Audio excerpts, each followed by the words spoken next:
আসসালামু আলাইকুম ওয়া রাহমাতুল্লাহি ওয়া বারাকাতুহু। ওয়ালাইকুম আসসালাম রহমতুল্লাহ বরকাত।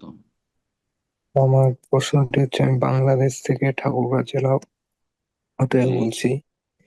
বলেন। আমার প্রশ্নটি হচ্ছে, গণতন্ত্র ইসলামিক আইন অনুযায়ী যেহেতু হারাম কিংবা নিষিদ্ধ, হুম, বাংলাদেশ তো গণতান্ত্রিক দেশ, সামনে নির্বাচন, তো হুম। এখন একজন মুসলিম হিসেবে আমরা কি উক্ত ভোট প্রয়োগ করতে পারবো কিনা? যদি পারি, তাহলে যারা প্রার্থী হবে তাদের কোন দিকগুলি বিষয় বিবেচনা করে তাকে ভোট দিতে পারবো, উক্ত বিষয় সম্পর্কে জানতে চাই স্যার।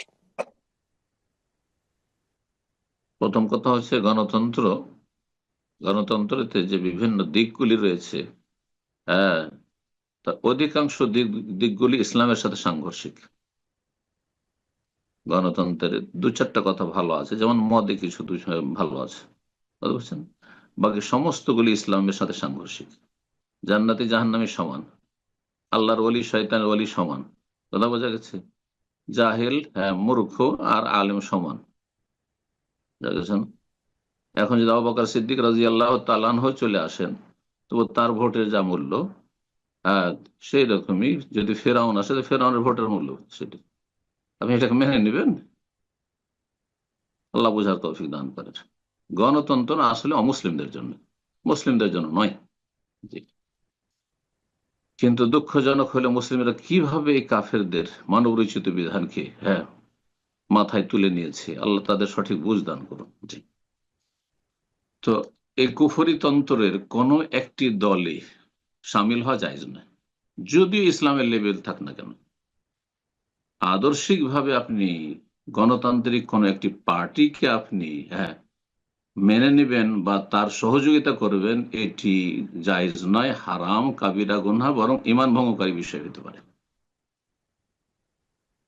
আর এখন ভোট দেবেন কিনা, এই ক্ষেত্রে আমাদের দুটি মত রয়েছে। একদল বলছেন যে না, ভোট দেব না, কিন্তু আর এক দল বলছেন, শেখ ইবনে উসাইমিন রাহিমাহুল্লাহ, তার ফতোয়া এটি, যে কখনো কখনো ভোট না দিলে হয়তো মুসলিম জাতির ক্ষতি রয়েছে।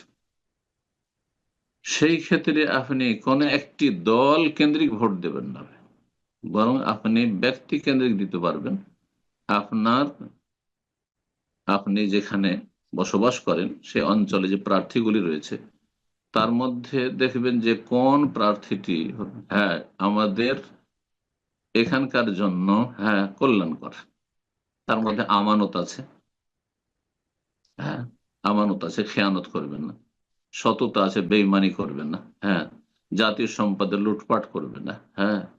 আর তারপর মানুষের জুলুম অত্যাচার করবেন না, নির্দোষী মানুষকে ফাঁসাবেন না, বরং মানুষের উপকার করে থাকে, জনকল্যাণমূলক কাজ করে থাকে, মানুষের হিতাকাঙ্ক্ষী দরদি।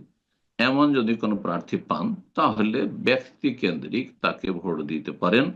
আহ, বেশি খারাপ লোকগুলি, অসৎ লোকগুলিকে, হ্যাঁ, আপনার প্রতিহত করার জন্য এটা করতে পারেন। আর যদি দেখেন সবগুলি একই ক্যাটাগরির, হ্যাঁ, সবগুলি একই ঘোরের মাথা মোড়া, তাহলে কাউকে ভোট দেবেন না, বয়কট করুন আপনি। নাসাউল্লাহ সালামত আলাফি। জি।